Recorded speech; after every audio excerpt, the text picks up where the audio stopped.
Hello everyone, मेरा नाम है शिवम शर्मा और आप देख रहे हैं cobra institute YouTube channel.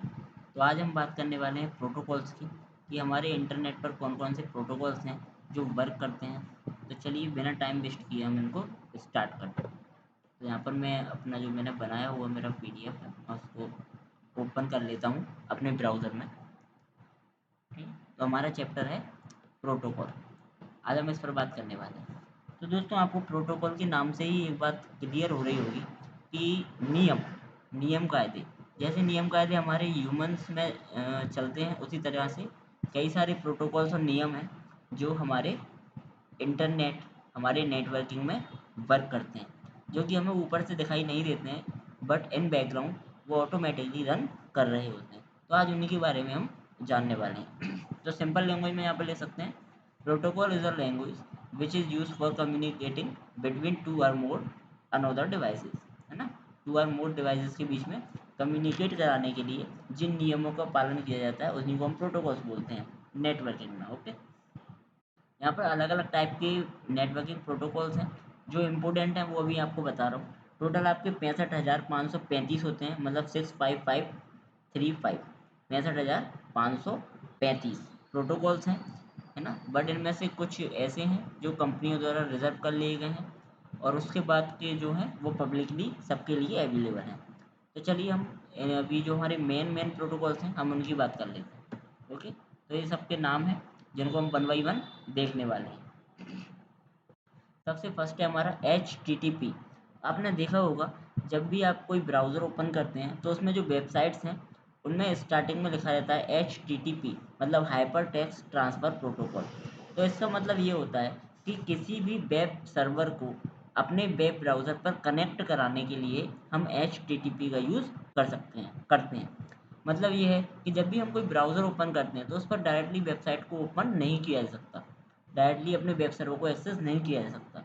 But web server को ओपन करने के लिए हम वहाँ पर HTTP लगा देते हैं, जो जिससे क्या होता है हमारा जो ब्राउज़र है वो कम्युनिकेट कर पाता है हमारे वेब सर्वर के साथ। यहाँ पर हमारी वेबसाइट डली हुई है। तो आपको समझ में आया होगा कि ब्राउज़र डायरेक्टली काम नहीं करता है, वो किस प्रोटोकॉल का यूज़ करता है, HTTP प्रोटोकॉल का यूज़ करता है किसी भी वेबसाइट से उसके डेटा को हमें शो कराने के लिए। ओके, तो इसका पोर्ट नंबर होता है 80। ओके, नेक्स्ट है FTP, फाइल ट्रांसफ़र प्रोटोकॉल। इसका यूज़ क्या होता है दोस्तों, एक जो हमारा डेटा है उसको एक जगह से दूसरी जगह पर पहुंचाने के लिए या ट्रांसफ़र करने के लिए थ्रू द डाउनलोडिंग। मतलब अगर मैंने FTP पर अपनी किसी फ़ाइल को शेयर किया है तो FTP के थ्रू कोई भी बंदा उसको डाउनलोड वहाँ से कर सकता है। ओके, तो जब भी हम किसी फ़ाइल को डाउनलोड करते हैं गूगल से या वहाँ पर ट्रांसफ़र करते हैं तो उसमें किस प्रोटोकॉल का यूज़ होता है, FTP। इसका पोर्ट नंबर है 21, फाइल ट्रांसफ़र प्रोटोकॉल। नेक्स्ट है SMTP, simple mail transfer protocol. इस प्रोटोकॉल का यूज़ किसी भी ईमेल को सेंड करने के लिए किया जाता है। मतलब जब भी हमारा कोई मेल हम सेंड करते हैं तो वो हमारे एप्लीकेशन से हमारे ईमेल सर्वर तक पहुंचने में जिस प्रोटोकॉल का यूज़ होता है उसे क्या बोला जाता है, SMTP। इसका पोर्ट नंबर है 25, ये बहुत इंपॉर्टेंट है। POP3, post office protocol version 3, ये इसका फुल फॉर्म है। इसका यूज़ क्या क्यों किया जाता है, जब भी आप किसी मेल को सेंड करते हैं तो वहाँ SMTP होता है, बट जो हमारा रिसीवर होता है वहाँ तक वेब सर्वर द्वारा आपके ईमेल को ले जाने तक का काम POP3 करता है। मतलब SMTP ने क्या किया, हमारे मेल को हमारे ईमेल से वेब सर्वर तक पहुँचा है और वेब सर्वर से आपके रिसीवर तक पहुँचाने का काम POP3 करता है। ओके, इसका पोर्ट नंबर है 110, इम्पोर्टेंट है। नेक्स्ट है TFTP। आपने FTP देख लिया था, अब यह है TFTP। इसका होता है ट्रिवियल फाइल ट्रांसफ़र प्रोटोकॉल। इसका यूज़ क्या होता है कि डेटा का बैकअप लेने के लिए, एक तरीके से डेटा का जब हम बैकअप लेते हैं तब वहाँ पर हम TFTP का यूज़ करते हैं। TFTP क्या करता है कि हमारे जो डेटा है उसका बैकअप ले लेता है और जब हमें उससे रिस्टोर करना होता है तब भी हम TFTP का यूज़ करके अपने डेटा को रिस्टोर कर लेते हैं। यहाँ जिस प्रोटोकॉल का यूज़ होता है वो है 69। DHCP, आपने देखा होगा कि बड़ी बड़ी कंपनियों में DHCP का यूज़ किया जाता है, मतलब डायनेमिक होस्ट कॉन्फ़िगरेशन प्रोटोकॉल। इसका सिंपल सा मतलब ये है कि मान लीजिए अगर आपके सिस्टम आपकी कंपनी में 10 कंप्यूटर हैं तो वहाँ पर आप मैनुअली आईपी असाइन कर सकते हो। बट वहीं अगर आपकी कंपनी में 10,000 पीसीज हैं तो one by one her computer पर जाकर आप आईपी एड्रेस को असाइन नहीं कर सकते। इसमें आपका बहुत ज़्यादा टाइम कंज्यूम होगा और बहुत ज़्यादा टाइम भी वेस्ट होगा। तो इसके लिए वहाँ पर हम यूज़ करते हैं डायनेमिक होस्ट कॉन्फ़िगरेशन प्रोटोकॉल, जो कि ऑटोमेटिकली आपके पीसीज पर आईपी एड्रेस को असाइन कर देता है। जो डीएचसीपी है उसको हम अपने राउटर पर कॉन्फ़िगर करते हैं, जैसा कि मैंने आपको पहली वीडियो में करके बताया हुआ है। इसका पोर्ट नंबर 6768 है। DNS domain name server, domain name service भी इसको बोलते हैं। इसका यूज़ होता है आईपी एड्रेस को नेम में, नेम को आईपी एड्रेस में कन्वर्ट करने के लिए। जैसा आपने देखा होगा कि जो आपका वेब सर्वर है वो आईपी एड्रेस को पहचानता है 192.168.1.1, मतलब कोई भी पर्टिकुलर आईपी, लेकिन हर वेबसाइट का आईपी एड्रेस याद करना लगभग नामुमकिन है। तो इस चीज़ को रिसॉल्व करने के लिए डीएनएस बनाया गया। यहाँ पर हम अपनी आईपी एड्रेस को एक नाम दे दें, जैसे google.com, बट इसका आईपी एड्रेस से भी ये ओपन हो सकता है ना। facebook.com हुआ, ऐसी करोड़ों वेबसाइट्स हैं, तो सबके आईपी एड्रेस को याद करना इम्पॉसिबल है। इसलिए उनको हम एक पर्टिकुलर नाम दे देते हैं जिससे हम उसको ओपन कर सकते हैं। इसका पोर्ट नंबर है 53। एनटीपी होता है नेटवर्क टाइम प्रोटोकॉल।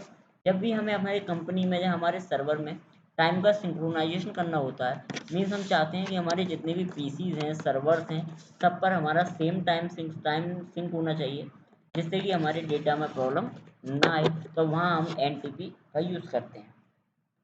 फिर होता है आर्क एड्रेस रिसोल्यूशन प्रोटोकॉल। ये क्या करता है, आपके मैक एड्रेस को आईपी एड्रेसेस में कन्वर्ट कर देता है। जो भी आपका पीसी का मैक एड्रेस है उसको आईपी एड्रेस में कन्वर्ट कर देता है। इसका रीज़न है स्विच में और हब में यूज़ होता है ये, तब वहाँ पर इसका जो स्विच में यूज़ होता है, हब में नहीं। तो वहाँ पर ये मैक एड्रेस को आईपी एड्रेस और आईपी एड्रेस को मैक को आईपी में कन्वर्ट करता है। आर क्या करता है, रिवर्स एड्रेस रिसोल्यूशन, मतलब वो आर्क क्या करता था, मैक को आईपी में, और आर क्या करता है, आईपी को मैक में कन्वर्ट कर देता है। आईपी क्या होता है, internet protocol. It's a unique identification number for any node in your computer. मतलब आपके कंप्यूटर में किसी भी पर्टिकुलर एक कंप्यूटर को पहचानने के लिए हम आईपी एड्रेस का यूज़ करते हैं। Okay. RDP remote desktop protocol. जब भी आप एक पीसी से दूसरे पीसी को रिमोट पर लेना चाहते हैं तो वहाँ पर आपका आरडीपी यूज़ होता है। आपको विंडोज़ में बाय डिफ़ॉल्ट होता है, वरना इसके अल्टरनेटिव सॉफ्टवेयर्स हैं, टीम व्यूअर है ना, एनी डेस्क, इन सबका आप यूज़ कर सकते हैं। तो इस पर कौन सा प्रोटोकॉल होता है, 3389।